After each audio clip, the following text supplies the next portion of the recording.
बिस्मिल्लाहिर्रहमानिर्रहीम। Dear students, हम electrophile और न्यूक्लियोफाइल पे लेक्चर जो है वो आज सुन रहे हैं। तो उसी सीरीज़ का तीसरा लेक्चर है identification of good leaving group. हम किस तरह आइडेंटिफाई कर सकते हैं कोई गुड लिविंग है या बैड लिविंग है।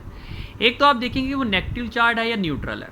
अगर तो क्योंकि मैं इसकी एग्जांपल आप आगे भी चल के देखेंगे न्यूट्रल किस तरह से हो सकते हैं, नेगेटिव चार्ज किस तरह के हो सकते हैं। तो आप देखेंगे कि एक तो आपने ये देखना है कि वो नेगेटिव चार्ज है या न्यूट्रल है।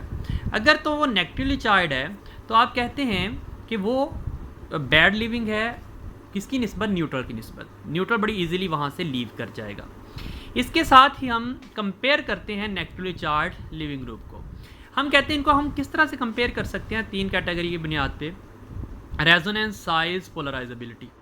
आपने देखना है कि अगर वो नेगेटिव चार्ज है तो किसकी ग्रेटर साइज है, किसकी ग्रेटर रेजोनेंस है, यानी डीलोकलाइज इलेक्ट्रॉन है, स्टेबिलिटी है, किसमें ग्रेटर पोलराइजेबिलिटी है। जैसे कि आयोडाइड, ब्रोमाइड, क्लोराइड, फ्लोराइड में आयोडाइड में पोलराइजेबिलिटी साइज ग्रेटर है, तो आप कहते हो ये नेगेटिव चार्ज में सबसे गुड लिविंग है।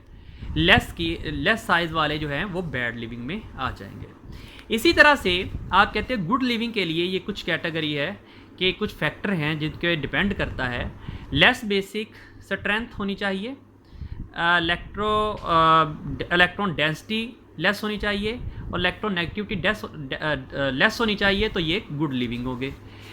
इस तरह हम कहते हैं कि गुड लिविंग के लिए ये भी बात करते हैं कि वो लेस रिएक्टिव स्पीशीज़ होनी चाहिए और स्टेबल स्पीशीज़ होनी चाहिए जब वो रिएक्शन में रिमूव आउट हो जाए। यानी आप कहते हैं वो किसी सोल्यूशन में, एक सोल्यूशन में रिएक्शन के बाद वो लीव कर गई, वहाँ से लीव करने के बाद वो स्टेबल हो, लेस रिएक्टिव हो, यानी लेस रिएक्टिव होगी वो लीव करने के बाद, वो भी एक क्या है, गुड लिविंग ग्रुप है।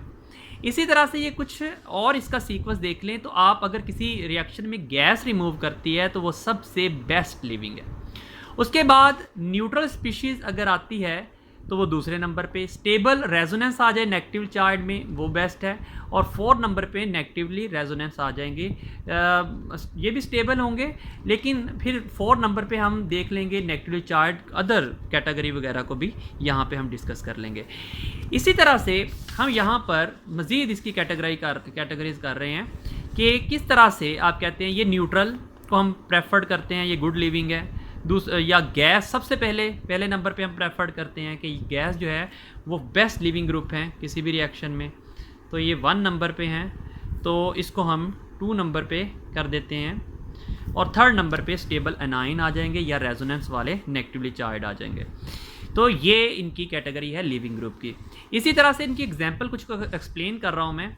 ये एक न्यूक्लियोफाइल अटैक कर रहा है, यहाँ से एक नेगेटिवली स्पीशीज़ निकल रही है और यहाँ से न्यूट्रल स्पीशीज़ निकल रही है। ज़ाहिरी बात है ये गुड लिविंग होगा, न्यूट्रल स्पीशीज़ यहाँ से निकल रही है, तो इसका R2 जो है यानी ये वाला रेट बेस्ट है किसकी निस्बत, R1 की निस्बत। इस तरह ये यहाँ से NH2 जो है यहाँ से चार्ज के साथ निकल रहा है, नेगेटिव आयन के साथ निकल रहा है, और यहाँ से ये अमोनिया गैस की फॉर्म में निकल रहा है। या ज़ाहिरी बात है ये अमोनिया गैस एक स्टेबल मॉलिक्यूल है, एक गैस फॉर्म में निकलेगा, सबसे ही बेस्ट लिविंग ग्रुप होगा।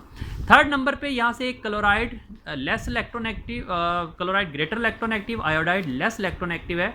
तो आप यहाँ पे बात करोगे कि जो ग्रेटर जो है इलेक्ट्रोनेगेटिव है वो गुड लिविंग नहीं है, बैड लिविंग है।